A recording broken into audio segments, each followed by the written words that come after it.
Good to go. Good to go. It's funny. I've gotten myself into this habit of drinking a Monster every morning. Yeah. I hate myself apparently and want to be sick and unhappy. So Eastwood always sees it and he comes over and he like like asking what it is.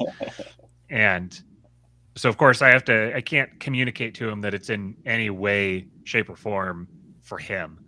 So what I've started doing is I always call it. I use this big growly voice whenever I say it. I say he's like ba ba ba, and I say yeah, it's Daddy's Monster, and That'll make him he's want it always like less. yeah. He has a book called Dino Trucks. It's a really cool little book.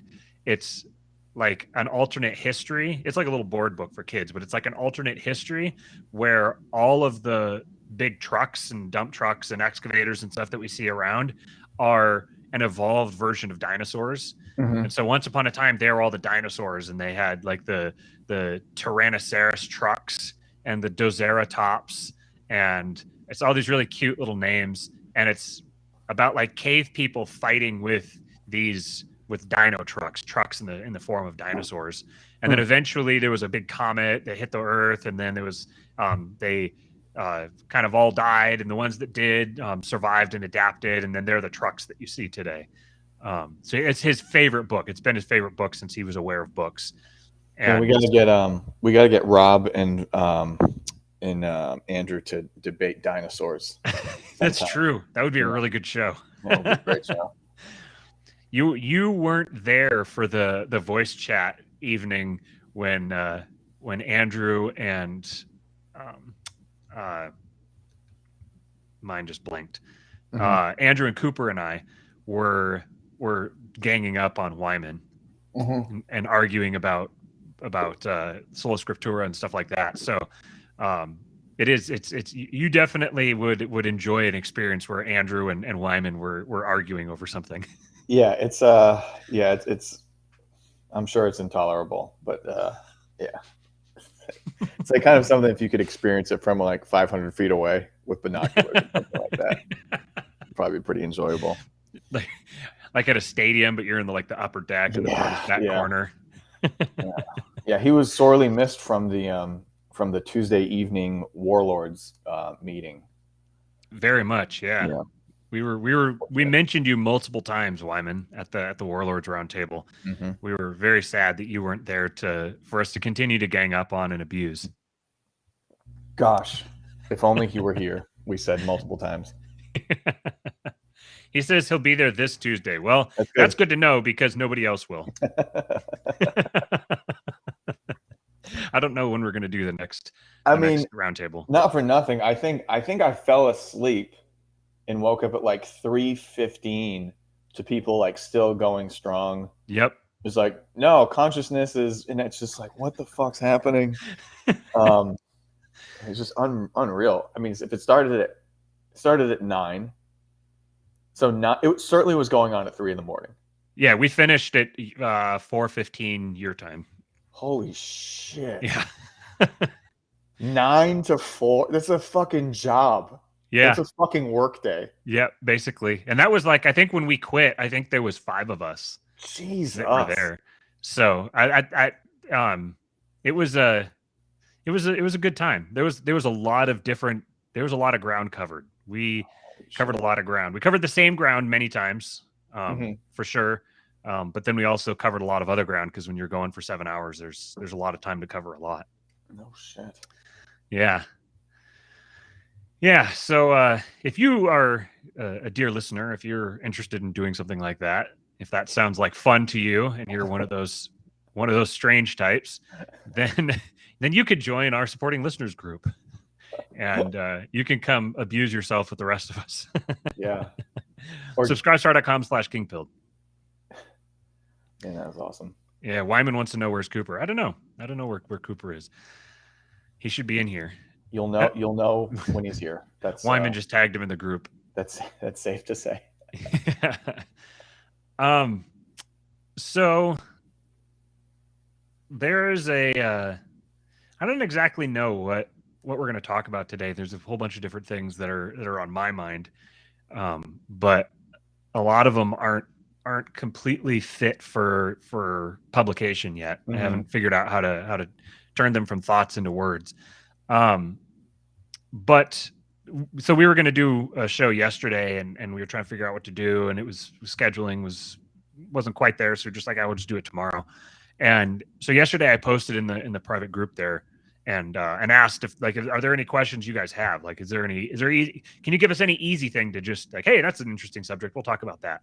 And we got a couple answers back that were actually pretty interesting. One of them was, how has your thinking changed throughout the past, since we started doing the show? Like, in what ways has your thinking updated or modified or whatever, since you started doing the show? So that's an interesting question. I think at least I'll give my take on that.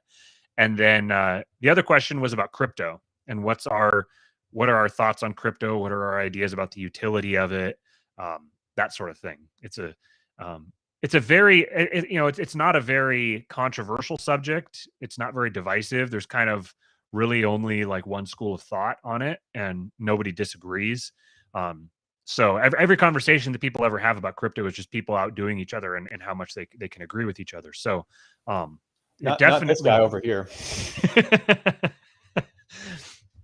So yeah, so we'll talk a little crypto today, and kind of give our take on that, and then I so I'll just jump in here and say first off that I the last several months have been incredibly stressful. They've been very, very stressful. And I'm not someone who handles stress very well. I've developed a bunch of really like maladaptive uh habits for how I manage stress over the last few years. And so when I get super stressed out, it doesn't focus me. It does the exact opposite. It makes it impossible for me to focus. And so one of the things that has sometimes it's helped a lot, and sometimes um it's almost become another stress point, is having this outlet, having the show here to sit and to talk and to um, um, just kind of just cut loose and let the conversation go where the conversation's going to go. Um, and I've really appreciated that. I, I like having this kind of an outlet. But when we first started doing the show, we had, number one, we had a lot of really readily available content that was just there. There was a lot of really interesting things happening. And there was the election, and then what is it, Charles Haywood calls it, um the January 6th electoral integrity protest. So there was that, and there was just a whole bunch of stuff that was going on that kind of, it felt like there was a lot of energy and momentum, and like there was something to fight against, something really tangible to fight against. And so that was very motivating. And uh but then since then, I don't know if anybody else has had this experience, but um my experience is it's kind of felt like the energy has been steadily draining from the room, kind of like there's almost like a malaise kind of sinking in, where people are like, there's an inevitability here where everyone's starting to kind of pick up on, a lot of this stuff is out of our control. A lot of it is happening and going in the same direction, whether we want it to or not. And really, all we can do now, there's no point really in fighting anything anymore. All we can do now is just kind of hunker down and hold on and figure out how to ride it out. And I think everybody's just kind of waiting for that next thing. There's going to be something. There's going to be some big flashpoint that captures everyone's minds, holds us all for some sort of period of time, few days, couple weeks, something like that, and where everybody really faces down an existential crisis and actually imagines themselves going through it.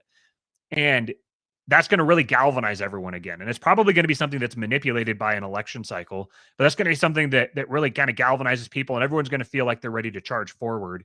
And there's a very clear enemy to fight. And um it just kind of seems like that's like people are just kind of waiting for that now, and we've fallen into this kind of rhythm or pattern where it's like get really wound up for the thing, and then something happens, and then we kind of gradually kind of just sort of the energy just kind of fades out of the room, and then there's a new thing and we get really wound up for it, and then everything just kind of fades out of it. And I think a lot of this is my experience is just kind of starting to get almost like a PTSD from that, kind of like wanting to not feel that ebb and flow and ebb and flow and ebb and flow and up and down over and over and over again. And I was sitting here today and trying to remember what it was like in 2014, what it was like in the time before time, when the again, for me, if you don't vibe with this, then I'm not saying my experience is universal, but the feeling like politics is the defining subject, like the whatever's happening in the political world, everything else is contextualized and framed through that. And maybe there was people who felt that way then, but I think that's that definitely wasn't a widespread experience for people. People who had opinions on politics were seen as kind of a little bit niche. It was kind of like, oh, you're one of those people, you're one of those political enthusiasts. Yeah, okay, so you have your opinions. Okay, if you get into someone at a party, like you'll corner them and you'll like rant to them about your opinions, but like that's become almost everyone. Everyone is now that nerd, that kind of like that niche political enthusiast. Everyone has an opinion. Everyone has some hobby horse that they want to rant about. And if you stop and you run into someone, you're in an environment somewhere and you want to have a conversation, you're just kind of like shooting the shit, just small talk. It's almost always going to default to one of a small handful of subjects.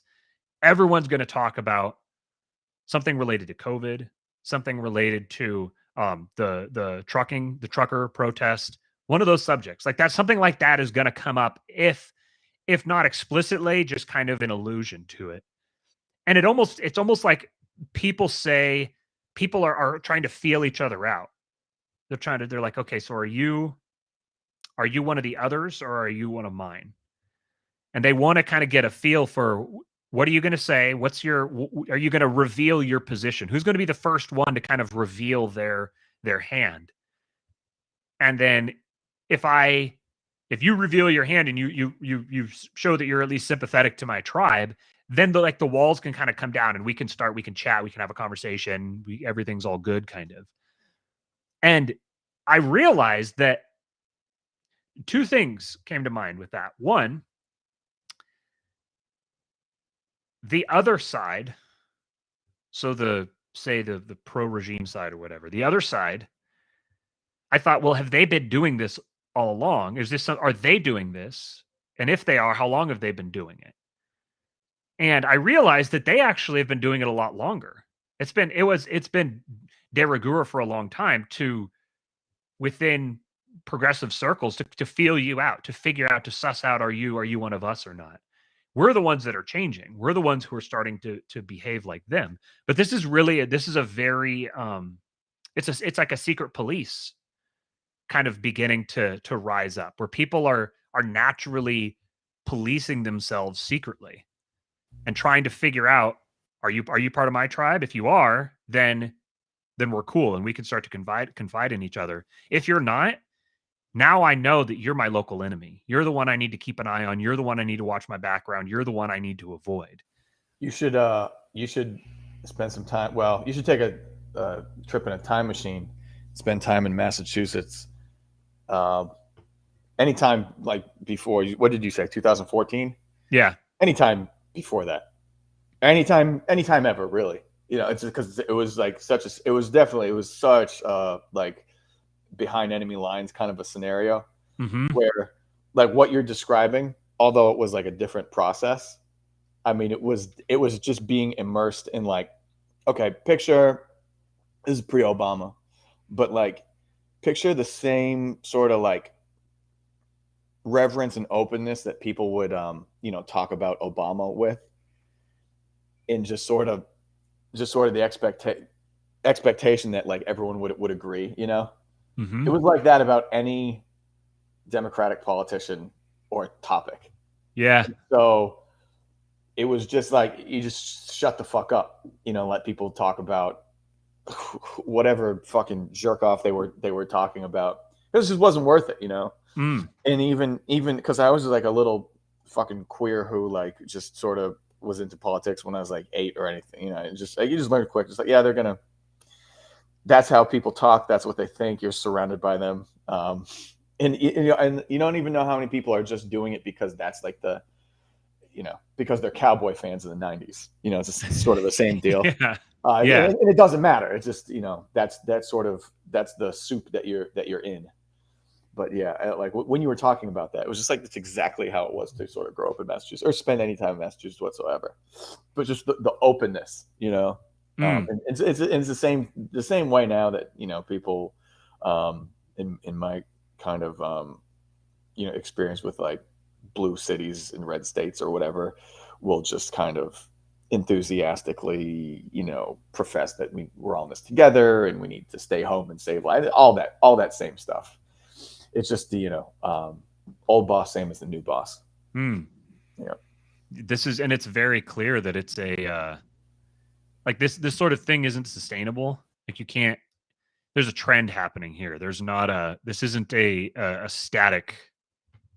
This isn't a static state. I guess to be redundant.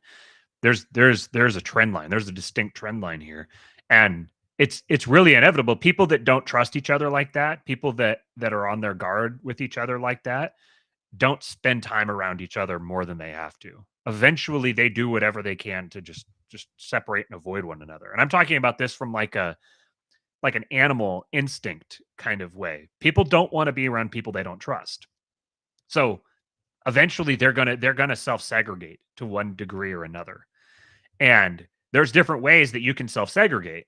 One is we're in this place, so I'm gonna go to a different place. I don't want to be around you, so I'm gonna go over here where you're not. And here's the Solzhenitsyn one coming up. The other one is I don't want to be around you, so you're going to go to this other place where I'm not. And you can do that voluntarily or you can do it Will the mode of with help. transportation be public or private? That's right. Right. Yeah. So like when you start, I think if you think about it from this perspective, it's very obvious what we're headed toward. It's very obvious. There not everyone is going to have the same experience, but everyone is going to have one of these experiences. So in some places, there's going to be outright conflict. There's going to be outright fighting. I was just reading a thing about up in Canada now, way up in the woods, up in the northern part of BC. There was 20 masked men in camo with hatchets and machetes came running out of the woods at a camp, at like a work camp, and hacked up one of the work trailers, flipped some of the machines over, bashed in all the windows and everything, tried to light a truck on fire with people inside it, and then just booked it. And when the police responded to it, they encountered a barricade across the road that was lit on fire with like a bunch of trash, and people were like throwing stuff at them. And I read that and I was like, what? This is in freaking Canada. This is in the woods in Canada. This is straight up like guerrilla warfare shit. This is like the type of stuff that I used to read about happening in Cuba in like the 50s and 60s. Not for nothing, the woods of Canada has always sounded pretty fucking gnarly to me. It is. Yeah, like It's funny that Canadians get this reputation for being yeah, softies. No, no, Canadians are hard ass people. yeah, I like that all that Terrence and Phillip bullshit and like whatever else. Like it's funny, but that never fooled me for a second. Like I mean, I hear horror stories about, and they're not even. These people don't view them as horror stories, but it's just like how they grew up. Like if someone says they grew up in Northern Ontario and they mean Northern Ontario, they'll eat your fucking face if they get hungry. Like it's just they know how to cook it. Like those are those are real men out there, and that's women. Mm-hmm. Yeah. Don't even get started on the men. Right.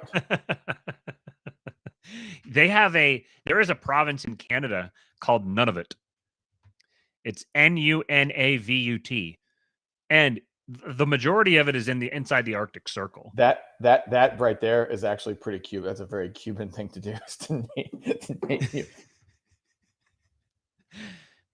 The people who live in these provinces and these areas, like, they're people who know how to survive in the world, like, and whether they have civilization or not.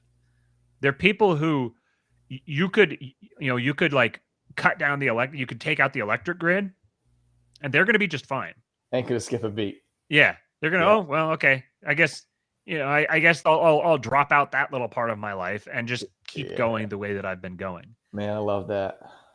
And that is the ultimate. Like, people want to talk about being able to like how do I protect my wealth? How do I protect my if the government starts freezing bank accounts?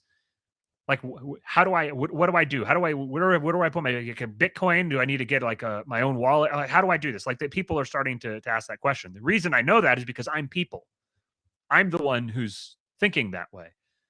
And what these guys have up there, that's real wealth. That's wealth. If you can live successfully, you can thrive in a place where civilization could collapse around you and it would be an inconvenience. That's wealth. Now, that doesn't mean that's under the waves. That's some real under the wave shit, you know? Yeah. It's like, oh man, I think I felt something. Whoosh, you know, and it's just crashing down on everyone else. That's that's great.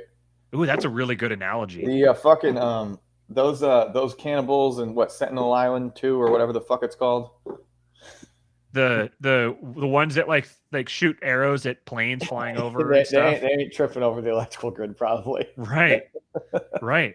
If anything, they'll be better off, because it's amazing, just like how many different groups of people and people that I would have thought I had very little in common with. It's sort of like I was just thought, so I was like this sort of like a blue snob, you know what I mean? It's like, it was just like my political leanings and sensibilities might have been like far off from where I was, but at the end of the day, it's just like, I'm sorry, can you check and see if the salmon in this sashimi is wild caught? like it's just like the people that I actually have more in common with, you know, like it's just so much closer to the people on Sentinel Island. Even moving to the south, it was like, man, these motherfuckers really are in your business, you know. And it's just like, why don't you buzz off, fella?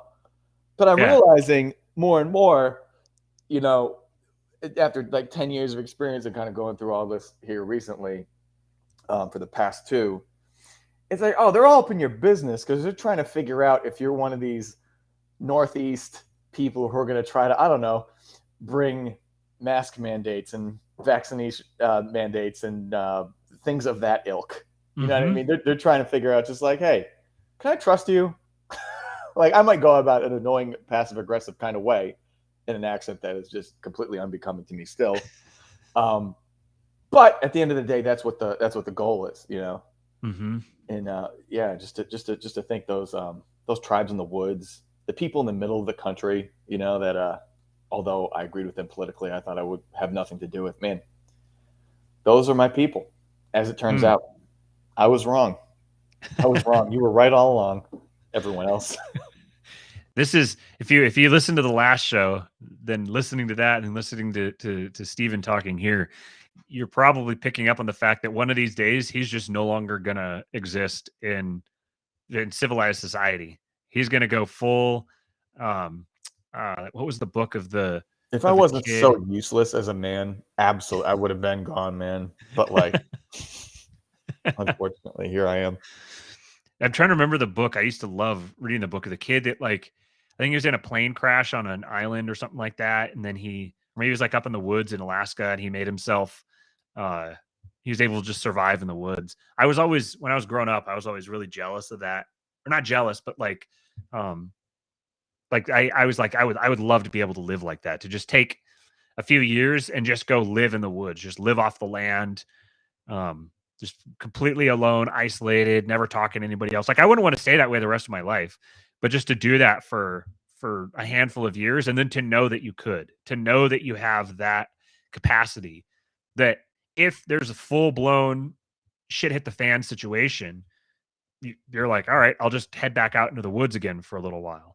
There's the quote from Peterson where he said that what did he say? A good man is not. Ugh. How does he say it? A No, good it's, man. yeah, it's just that it's now like a fucking reel on Instagram, and like just the algorithms that I'm subject to, I just get so many videos of like guys like lifting weight or like fucking shadow boxing and talking about how one of the things that I tell men, and well women too, but mostly men, is that you want to be a monster. A good man is not a man who's not dangerous. It's a man who's can be very dangerous if he wants to be. And it's just I can't, I just can't, like there's the amount of tire flipping that like pops into my mind like when I hear that quote start. It's a great quote. It's a fantastic quote, but it's been utterly ruined by reels on Instagram. That's funny. I like almost never use Instagram. The Oh, only time I use Instagram is when when Amy tells me, she's like, "Hey, I sent you a bunch of stuff. You have to watch it." And then we take like 15 minutes to sit down and just scroll through, and I'll watch all the videos. She's probably sent me like 30 of them, and I'll go through and watch all of them. there's so many good cat videos on Instagram. It's not even Yes, that book was called Hatchet. Oh, I can't believe you. I'm so glad I married you. I can't believe that she knew the name of that book. I never would have thought of that. I never would have come up with that. There was Hatchet, and then there was Brian's Winter. I just remember that now. It was a what do you call it? Like a sequel to it or something like that by Gary Paulson. That was one of my favorite books growing up. Oh, there's a little bit of sentimentality there. Anyway, yeah. So that quote, the being the good man isn't the man who is just doesn't do anything. It's a man who is capable of doing anything, and then he chooses to do these specific sorts of things. You're not a being. How do I say this? Victim signaling is entertaining to see, but it's not a virtue. Advertising just how impotent and soft and weak you are is not virtuous.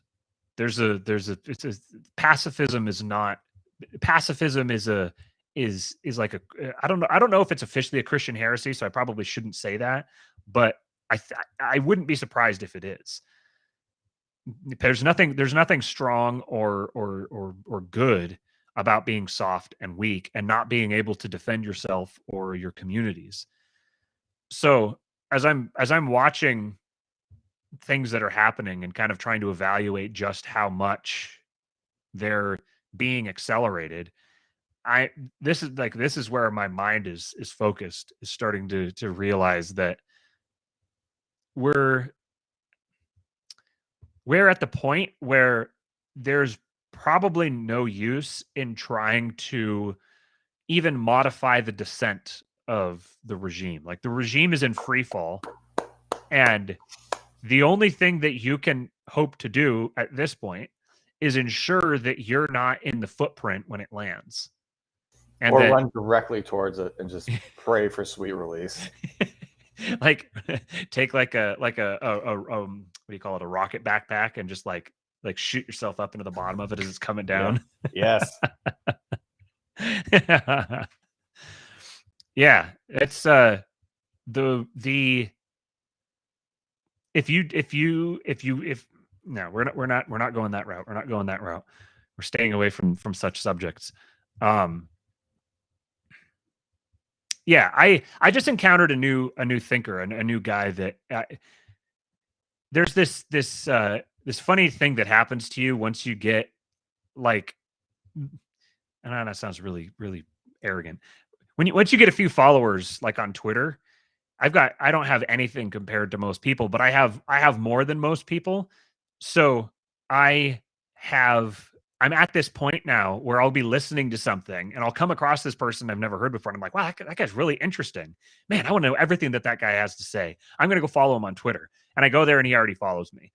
That's a new feeling. And it's a fun feeling because now I'm like, hey, I can like directly connect with this guy probably. So he's definitely, when I get the chance, he's definitely going to come on the show as long as he wants to, of course, which I assume he would.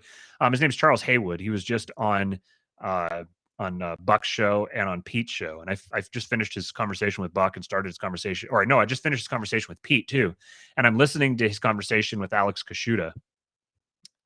He's I have never. This is what I was going to say is that I don't remember the last time that I encountered someone where I was like, I wholeheartedly agree with every single word that's coming out of your mouth. There isn't a single thing that you're saying where I'm like, oh, okay, well, so that's an area of difference, but that's not no big deal. It's not even that. Like every single thing that he's saying, I am wholeheartedly in agreement with. Wholeheartedly, I think. Yeah. Anyways, um, he's like a retired attorney, and he reads now. This is like his existence. It's like my dream existence. All he does is just read books, and then he writes reviews on them, and then he records those reviews as podcasts. So now I'm like, okay, well, I need to now go consume every single piece of content that he's ever produced. And he's a right winger. He's like an explicit right winger. He's very based, dissident, whatever terminology you want to use for him. But what's unique about him is he is very realistic about the trajectory of the regime. He's like, it's clearly collapsing. Like if you've he's a history buff, that's his thing, and he's like, it's very very obvious that it's collapsing, and it's most likely going to collapse into some kind of hot warfare. So he's like, that seems like, wow, that's a really black pilled take. Like there's not only is it going to collapse, but there's going to be outright warfare. And then he follows that up with, I'm very optimistic about the future, because his expectation is that even if there is some kind of a collapse and there is warfare and everything, it's not going to last forever. And those of us who can manage to keep ourselves out of the immediate spheres of conflict will actually be positioned very well to capitalize on the, like, it's like you just step aside and you let the different groups duke it out and tear each other apart. And it's like, all right, well, you guys are out of the way now, so there's a whole big world here that's now at our disposal, and we could do with it as we please. And I really like that perspective. I really like that viewpoint, because it's really easy for me to get very dejected about, very very black pilled about what's going on. It's difficult for me to remember what it was like prior to this. That's why I was talking about 2014. Is it's like since then the world is just a completely different place. There's a connectivity and a permanence to the news cycle that it's like you can't avoid it. You can't escape it anywhere. And I want to be aware of what's happening. I want to stay plugged in, particularly because I'm, involved in producing content that other people want to consume, and so I want it to be relevant. But I also very easily feel just like, man, even like I used to think that most people were bad and just kind of not worth. They're just like NPCs. I didn't realize how many people are. I didn't realize just how many people are just completely, just even ones who see themselves as being red pilled or being whatever the term is. All these terms are beaten to death. But even the people who see themselves as like, oh, we're the ones who really understand what's going on, we're the ones who really see what's happening. It's like, well, obviously not, because you would be focused on different things if you recognize the magnitude and the seriousness of the moment, then you would be acting like you're in some kind of a crisis mode, because there's a serious crisis ahead, and people need to be prepared to actually weather that crisis. And it's very easy for me to start feeling really just like contemptuous and resentful and and just completely just black pilled on everything. Like there's no communities worth saving because they're all just falling apart. And so I really like encountering these people who are not they're not Pollyanna. They're not like, oh, there's nothing wrong at all. Everything's just hunky dory and great. And this is the Francis Fukuyamas of the world that are like, oh, we've conquered poverty and we've conquered sadness and everything is just sunshine and lollipops and rainbows ahead. Because that's clearly not the case. But I like finding these people who are very optimistic about the immediate future, or not the immediate future, but they're very optimistic about the mid to long term future. They just recognize that things are going to be shitty for a while. But that shittiness is going to be a refining fire. That shittiness is going to clean out a lot of shitty people. And it's going to clean a lot of shit off of a lot of really good people. So I guess that's kind of what's been on my mind lately as I've been going through last what is it now? I don't even know what day it is. It's the end of February sometime. Let me think. The 20th? I don't know. Anyways, for probably about 8 to 10 weeks, we've been focused on getting ourselves relocated, trying to find a place to live, trying to get this real estate licensing done, and get myself in a position to start generating a more income. And it's occupied just all of my time. Obviously, there's a lot of stresses and a lot of there's stakes. There's major stakes to everything that we choose to do right now with a little guy around. And so I want, when I'm not focused on work and all of my responsibilities and everything, when I get to trying to read or learn or make myself increase my own knowledge, I don't want it to be a depressing experience. I don't want it to be um, to make it feel like there's nothing to work for, like that this is all, everything's just going to hell in a handbasket and there's nothing we can do about it. I don't think that type of rhetoric is useful. I'm getting really frustrated with there's a few people that I may just have to just kind of like mute or unfollow or kind of disassociate from, because very few things that they ever put out have any sort of positive connotation to them. Very few things that they produce are like uplifting or encouraging. Like I don't think that you can consider yourself um a productive value to people if the extent of your communication with them is doomsaying. I don't care if there's actual doom ahead. The only way to survive that doom is to look beyond it. So, yeah, I guess that's kind of where my mind has been lately. I finished I passed the test yesterday. So I've got about a week or so here to kind of get my head back on straight, and I'm gonna get a Substack set up so I can start writing, because it's really good for me to write, to get stuff out of my head. And I got to figure out what to call it and what my first post is going to be and all that stuff. So I'm going to try and get that done this week, and then try to record an episode or two with some interesting guests. I'm going to get, after this next week, then it's going to be full speed ahead, trying to make as much money as possible for the next couple of years. So I don't know how consistent I'll be able to be with generating content, but it's what keeps my head on straight. It's what keeps me focused and headed forward. Because I've always been someone who's I'm not a live to work person. I'm a work to live. There's a lot of the things that I want to do are not necessarily easily monetizable. I just have like a thirst for knowledge, and I want to consume knowledge. So I've tried to figure out ways to monetize that so that I can keep that process going.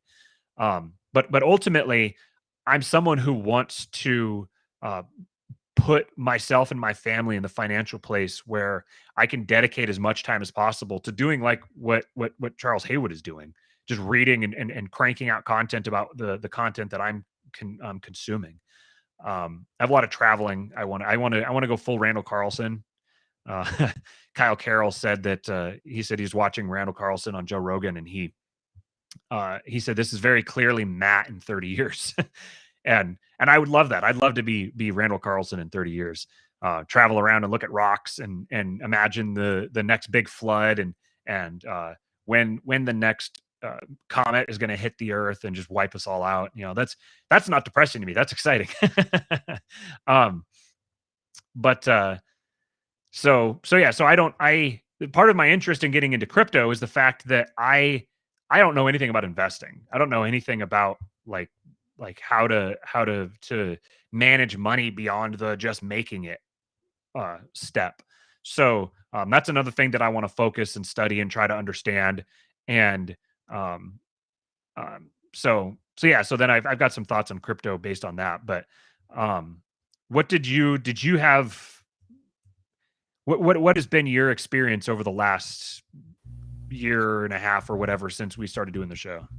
I just can't wait till this guy comes on the show so I can tell him how fucking wrong he is. And just exactly how fucked we are across the very definite timeline.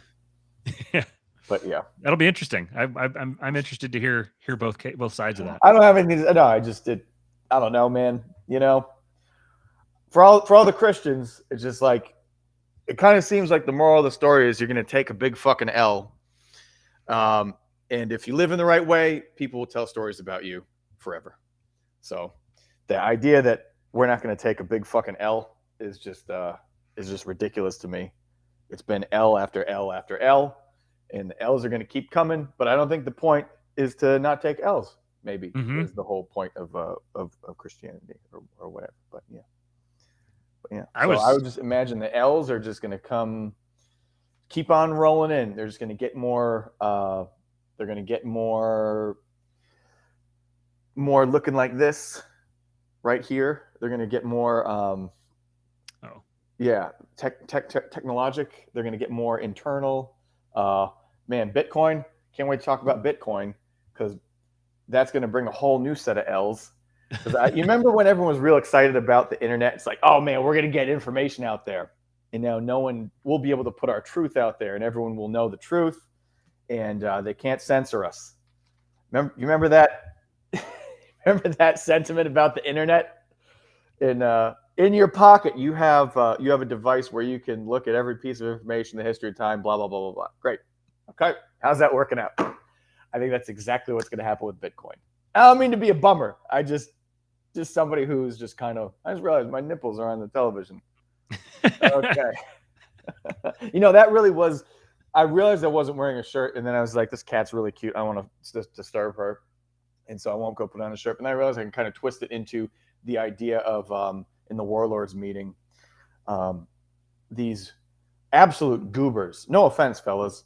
But, for a bunch of people who just fucking were ready to run off a building to get raw milk after Josh was on here talking about it, eating. Maybe I'll try eating raw meat. Oh yeah, you guys ever tried breast milk? Icky!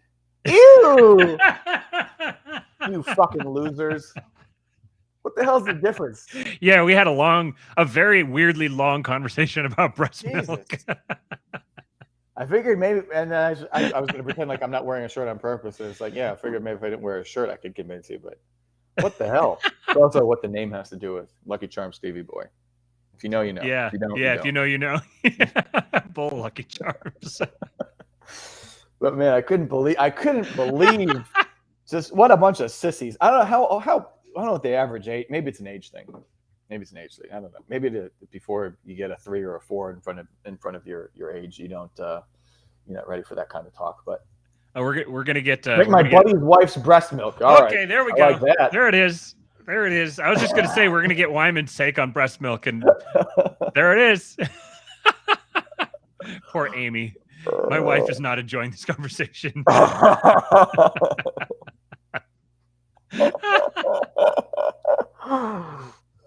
It's interesting. Talking about taking an L and having to just like the point isn't to avoid taking an L. The point is actually to take the L because it's by taking the L that you win. It's by taking the L that you get the W. And there was I was talking to a good friend of the show, Josiah, the other night, and he's one person that we're going to get on the show. We're going to have a conversation because this dude is anybody who's been in whether the voice chat or the warlords roundtables, like, that Josiah won't talk for a long time. He'll just kind of sit there and everyone will be like, all right, Josiah, well, what do you think? And this motherfucker will say like the second or third most profound sentence that I've ever heard in my life. He'll just drop it. And then it's like, okay, well, so we just talked for half an hour trying to sort something out and you condensed it down to one single sentence. He's got a gift. So he's a guy that we're going to get on the show. We're going to pick his mind about a couple of things. I think we might. One of the other things people asked about in the sporting listeners group yesterday was if talking about more like Jungian cognitive psych, and that's a big rabbit hole that Josiah went down. So I've got a bunch of questions for him on that. So he's someone we're going to talk to here at some point in the near future.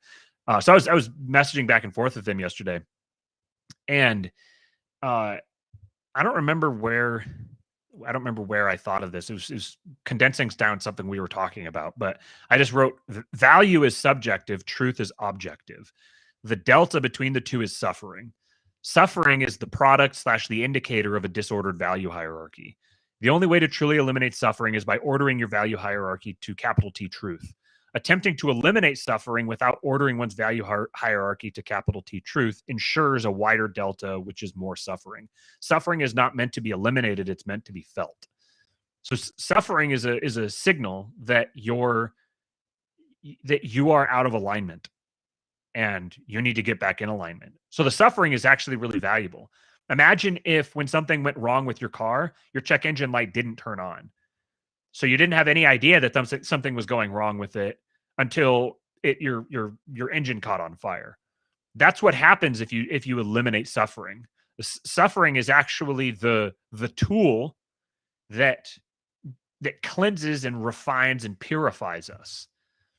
So trying to remove suffering from people is a really good way to make them really unhealthy, to have no idea of how to navigate, no idea how to make themselves happier, better, stronger. You have to have that suffering. It's an important part. So obviously Steven is more black pill than I am, but I think he's right that there's not going to be no taking an L here. Like the question is going to be, to what extent to what extent do you take that L? And then what is your response to taking it? How do you come out the other side? Do you take the L and just decide to be homeless and live in a box until you overdose in the gutter? Or do you use that L as an opportunity to position yourself to take fewer L's in the future? That's I guess sort of my mentality. I have a feeling that Steven's going to come back and say that no, it's just going to be just a sequence of L's all the way down. Dude, I just think if anyone's thinking about going on any trips, doing anything fun, I would say go do it. Do it ASAP. Yeah, especially with the money. Like you better invest that money into something that's gonna last you a long time. Because boy, oh boy. That was one thing that like a while, and I think this became a topic. I haven't paid attention to anything, but I noticed like when like Bitcoin, the value of Bitcoin was like kind of going up.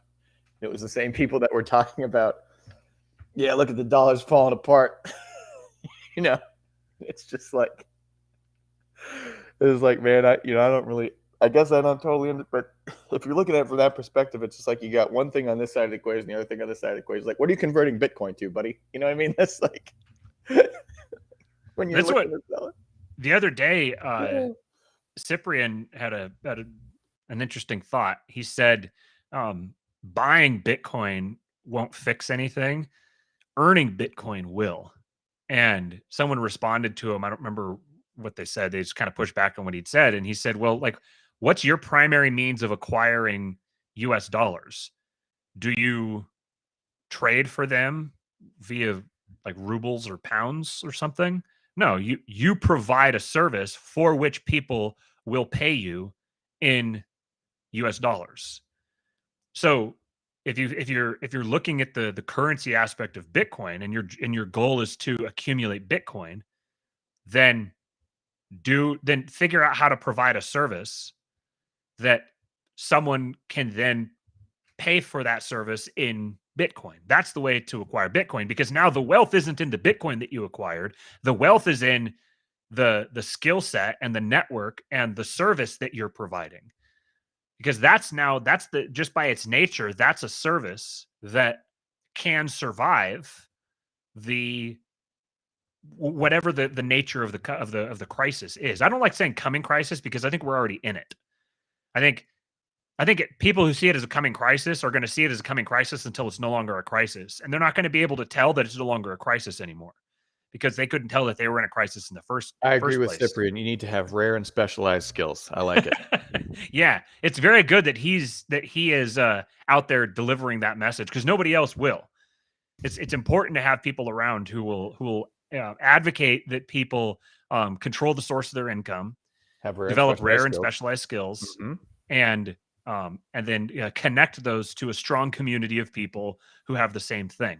I like It's a that. very, very important. You might even call it like maybe you could call it like wealth, power, and influence. Nah, no, that doesn't fit together very well.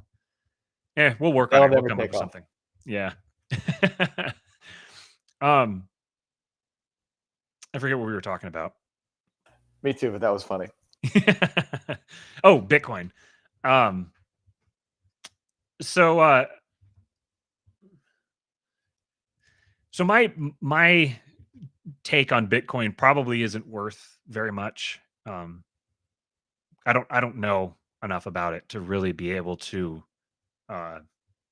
say anything that's really worth saying, but I'm going to say something anyways because that's what we do here.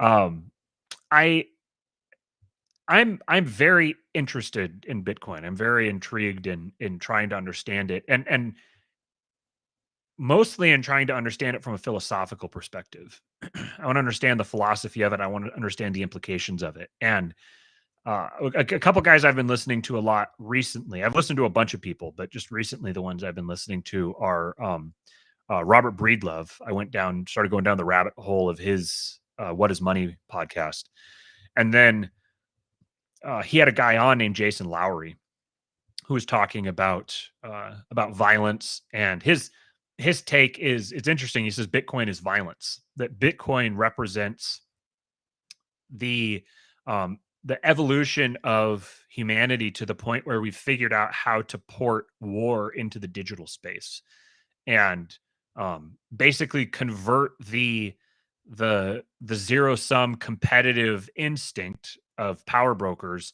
into a basically to monetize that. So to that end, basically I think part of his theory is that Bitcoin can almost serve as a like a perpetual motion machine that is where you are monetizing the creation of you're monetizing energy. And I think that angle of Bitcoin is very interesting. Um, I think that perspective is I think there's a lot there. I think people who want to poo poo Bitcoin as as like doesn't matter. I understand that instinct, and I think because I think on the flip side, the people who want to say that Bitcoin is the Trojan horse or that Bitcoin is the chink in the armor, I think that they are missing a whole lot to the picture because it's a like part of the goal here is to there's a cat. Part of the goal here is not to wind up um in the metaverse. Part of the goal is to figure out um how to be able to continue living in meat space and controlling what we do with our bodies, with our families, with our communities in meat space. Bitcoin changes that calculus, but it doesn't solve that problem by itself. You have to have other things that you have to have a culture or a context within which Bitcoin can be put to its highest and best use. So I think that those are I think that there's obviously it's a revolutionary technology. I think that NFTs are a revolutionary technology to the extent that I understand them. But the thing is, just because it's revolutionary doesn't mean that it's just going to do it on its own. There's always going to be evil influences and evil. Um, there's always going to be people who are trying to capitalize on a situation at the expense of those around them, and their interests aren't purely monetary. So solving the monetary side of it is very important because, as Robert Breedlove says, one of his little quotes he has, he's got a whole bunch of different things of what is money, and one of them he says money is a call option on everything. And I have the understanding that Bitcoin is more than just money, that it's an entire system of exchange. But speaking of just the monetary side of it, um, to reform or save or regulate or establish a better network of people relating to each other in meat space in the real world. The word I'm just speaking around the word society because people don't like it when you use the word society for whatever reason. But to make a better society, a more healthy, functional society, you can't just develop the technology and then just cut the technology loose, because it's like the age old story that the technology was introduced and then the worst influences took control of it and spun it out into chaos and destruction and terrible outcomes. The technology by itself won't save. It requires the people using the technology to have the traits necessary to responsibly use that technology and to prevent people from irresponsibly using it.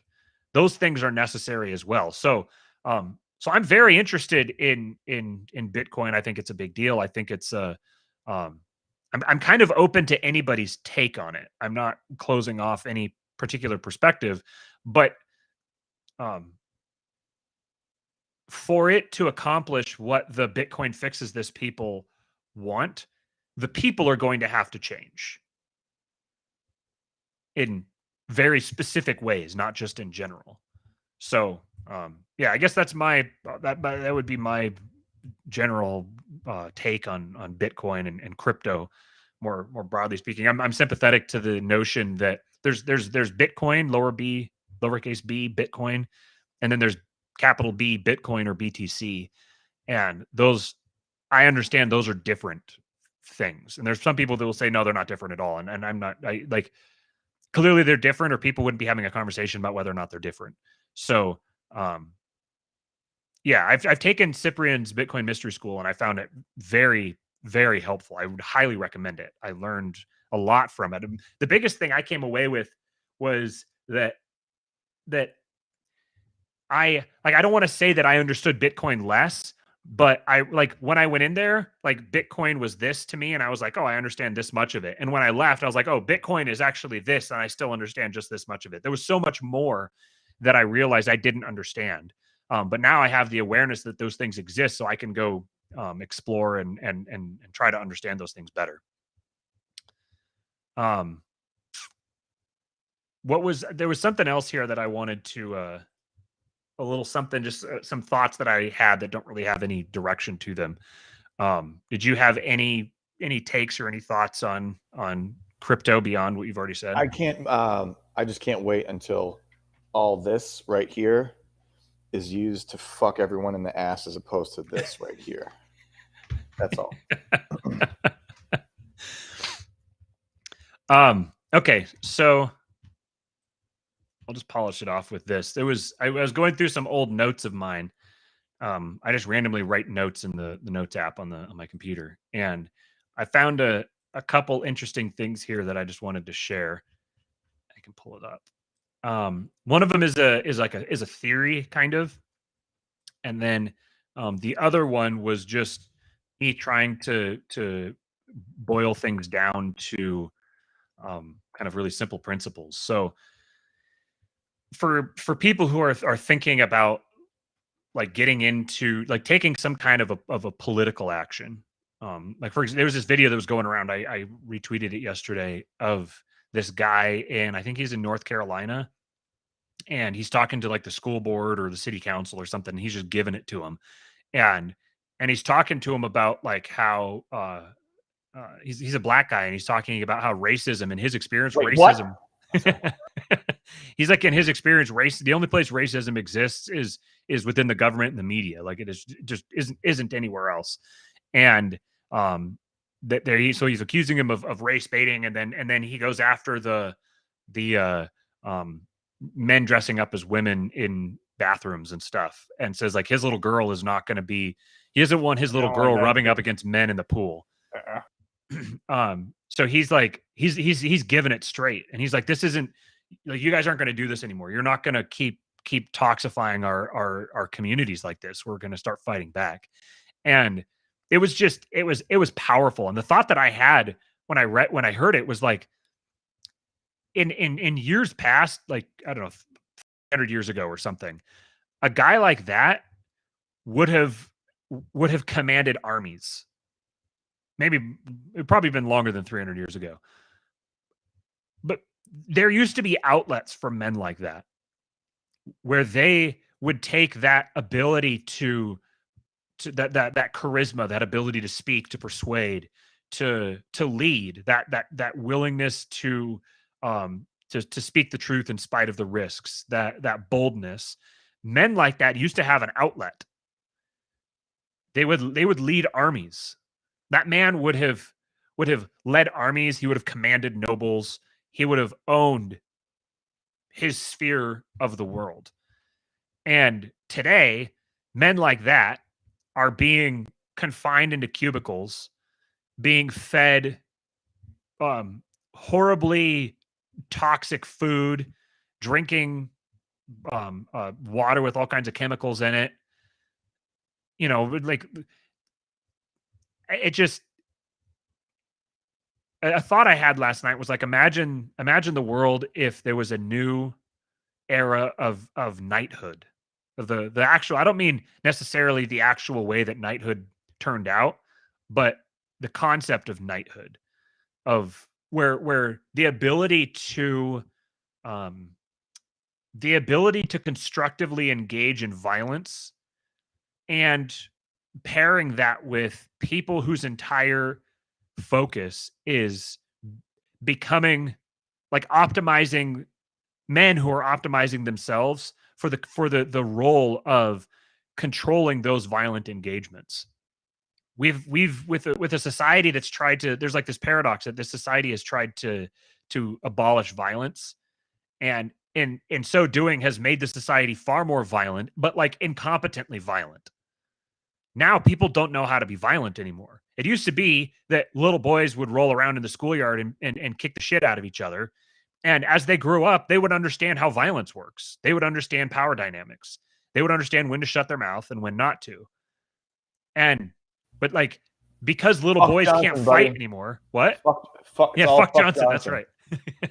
Fuck Johnson is our he's like the archetype that has been like pulled through time. We still have Fuck Johnson to live up to. But like, because little boys can't fight in the schoolyard anymore, men are growing up not knowing how to be men, not knowing how to embody the masculine role that a human society needs. And so because men aren't doing it, women are stepping in and trying to do it. So now, not only do you not have people embodying the masculine archetype that a human society needs, you don't have people embodying the feminine archetype, because the women are trying to be the men because the men aren't being the men. So then, because the women aren't being the men try to be the women. And so now, like, it's one thing to have masculinity abandoned and femininity abandoned. That state of being is bad.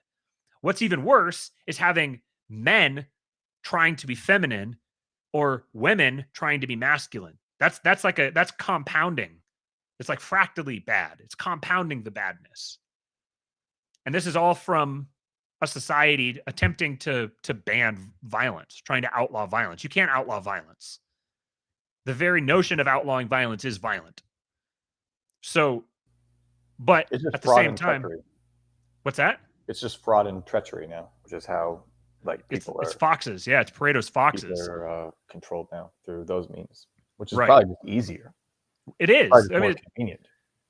and to an extent as well, it's almost like, well, if I had to be controlled via brute force or via fraud and treachery, which would I prefer? Well, I can't say one way or the other. Like Violence, it's hotter. Come on. yeah, I like not having to necessarily worry about um you know the lion violence from Pareto's lions. I like not necessarily having to worry about that. It's nicer when it's there's less threat to your physical body, but it's also comes with it. They both sides have their drawbacks and their benefits. So um anyways, so I don't remember how I got down that train of thought, but I wrote this kind of like flow chart back in, I don't remember when. And it says, so it was, this is like your choice. If you're trying to decide whether I remember where I was going. If you're trying to decide whether you're going to get into politics. So like that guy there, this dude in North Carolina, this father who is speaking up, and I heard that he's going to be running for local office or something like that. So if you're going to get involved in some type of political action, then you have to ask yourself, first of all, you're asking yourself yes or no. If you decide, yes, I want to get involved in some kind of political action, then you have to make sure that you have the right message, because politics depends on messaging from the electoral side of things.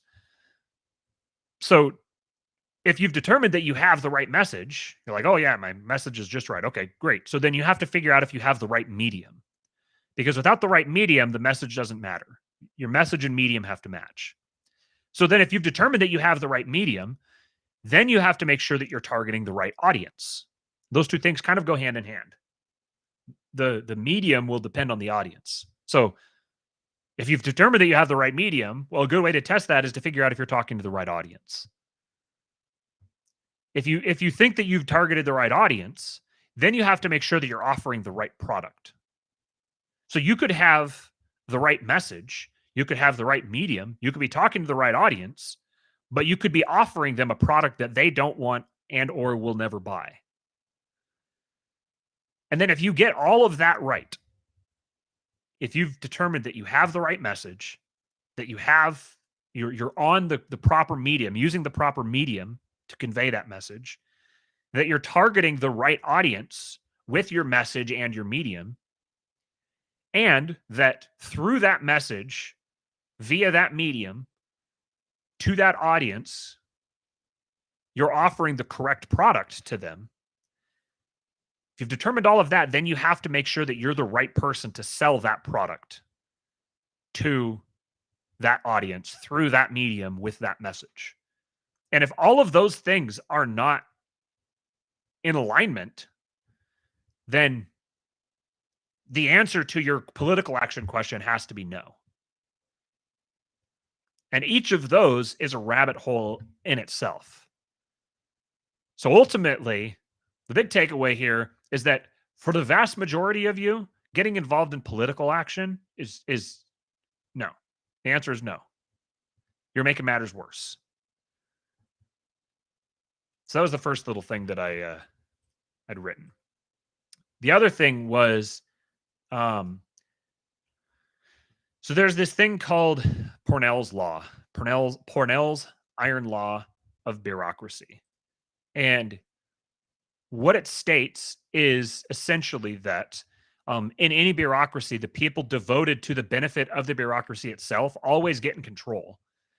And those who are dedicated to the goals that the bureaucracy is supposed to accomplish have less and less influence and sometimes are eliminated entirely. This should be pretty familiar to, pretty recognizable to most people. Because when you this is part of why in what's his name? Conquest's third law, where he talks about the best way to understand the behavior of any bureaucracy is to assume it's controlled by a cabal of its enemies. That's because of Parnell's iron law.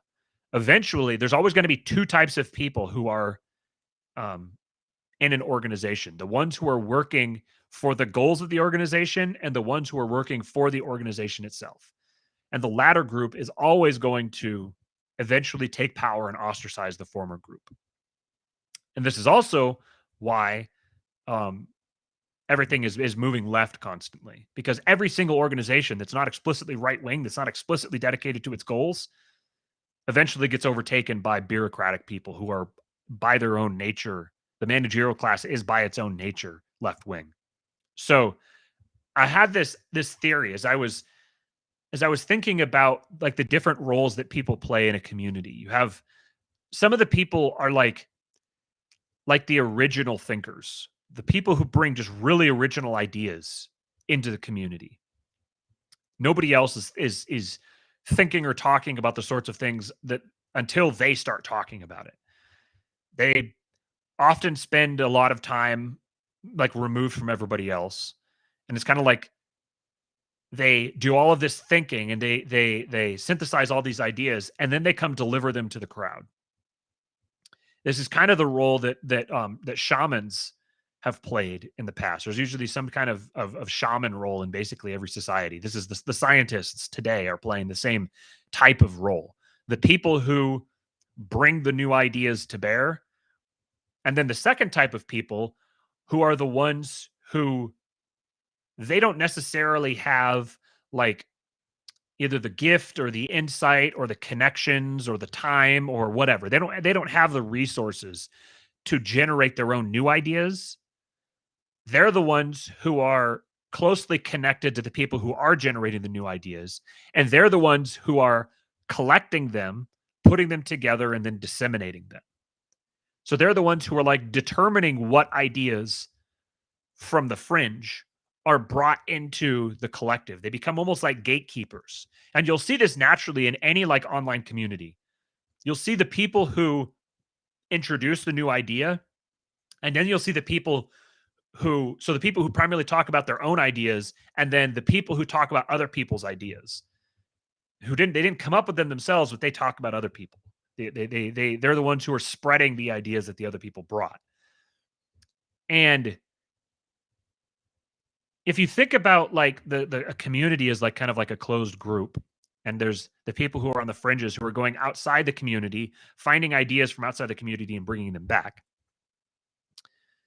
The second group of people, the ones who are disseminating and controlling and gatekeeping the ideas being brought into the community, when they point other people to the source of the idea, sometimes they'll point to the source outside the group where the idea originally entered into the closed system of the community. And then sometimes they'll point to the source of the people who brought the idea into the community. But ultimately, I call them PT1 people and PT2 people. So it's Parnell's type 1 and Parnell's type 2.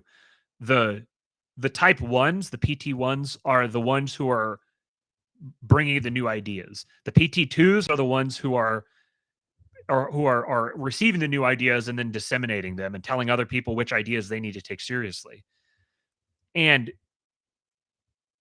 the PT2, so what I wrote here is that PT2 people are ultimately the ones who are responsible for institutionalizing new ideas, which is what makes ideas stick and grow.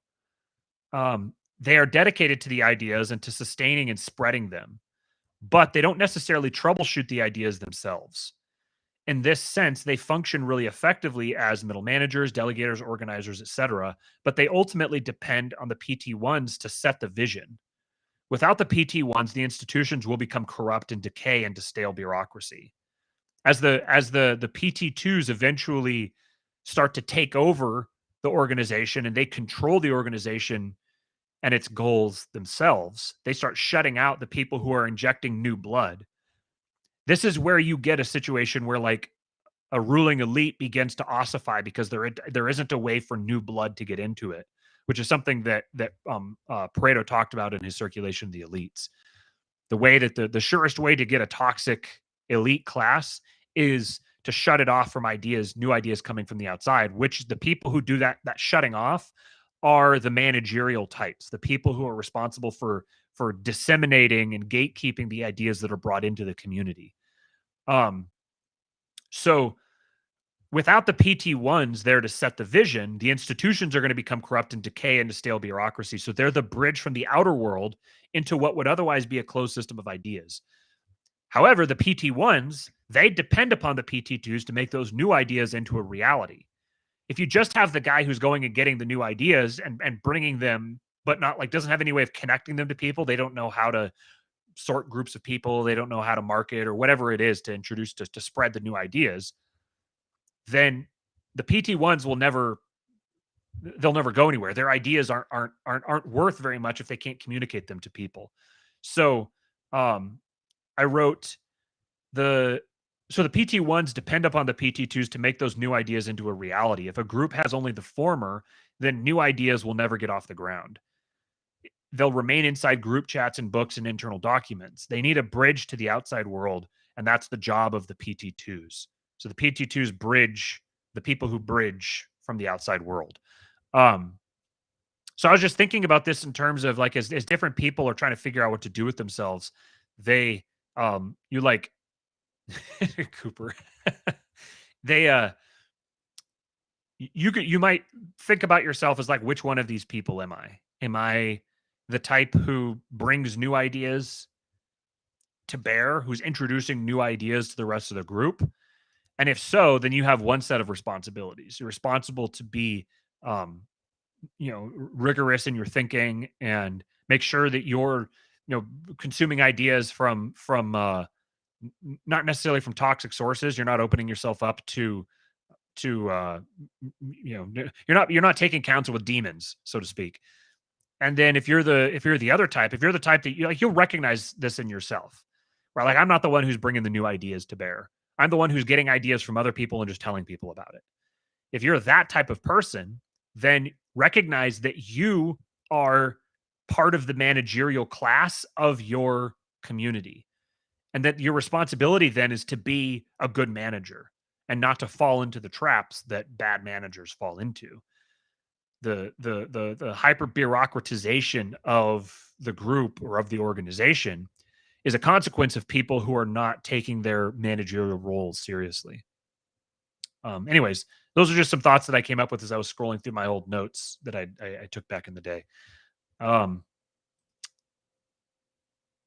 Hopefully you've enjoyed, if you've been watching this on the video version, you've enjoyed the show. As I've been talking here, Steven has been cavorting with his children.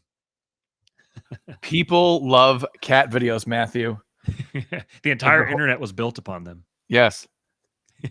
It's how we get you. We get you with kittens. You stay for the crypto fascism. I'm kidding. Kidding.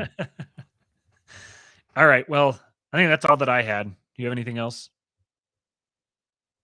No, that's about it. I was curious to see how Cooper feels that he fits into this picture at all whatsoever, but I guess we'll cover that later. I'm looking forward to speaking with all these people that you've mentioned. Yeah, it's gonna be fun.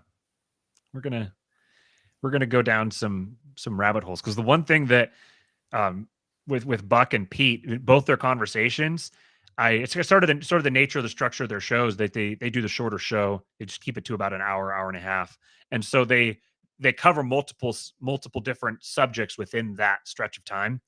And each time that they change the subject to something else, I was like, oh no, I had so many other things I wanted you to go into. So that's good, because I have no idea how to interview someone. I don't know how to I've never interviewed someone. I just know how to have a conversation with someone. So when we bring someone else on the show to start talking to them, I don't have any idea how to sit down and write questions. Or Buck and Pete are just so good at that. They have the segues from one question into the next, and they can kind of coach the conversation along. I have no idea how to do that. I just know how to get the conversation going and to start having it. So I suspect when we bring these people on the show that we're going to have, they'll be much more long form, and I think that'll be fun. Cooper, yeah, you can be a guest and talk about feminist poetry on our Real King show at some point. We'll get you connected to our secretary and get that set up for you. Yeah, if all right. Give me, if you give your secretary my home address for the thing we were talking about earlier, that'd be great. Yeah, for sure. I know exactly what you're saying. All right. Thanks, guys. If you want to join the Discord, you can go to subscribestar.com/kingpilled and join one of the levels there. We have, I think, either this evening or tomorrow at some point. I think I'll hop in the voice chat again, and we can, if anybody's around, we can have another fun conversation. And then you can follow me on Twitter at RealKingPilled. You can follow Steven. Where do you want him to follow you, Steven? I haven't been on Twitter in months. You haven't. It's my favorite thing in the world. Do you want him to follow me on the Real your... King Pill show every Thursday, except sometimes. Yeah. All right. Sounds good, guys. We'll talk to you later.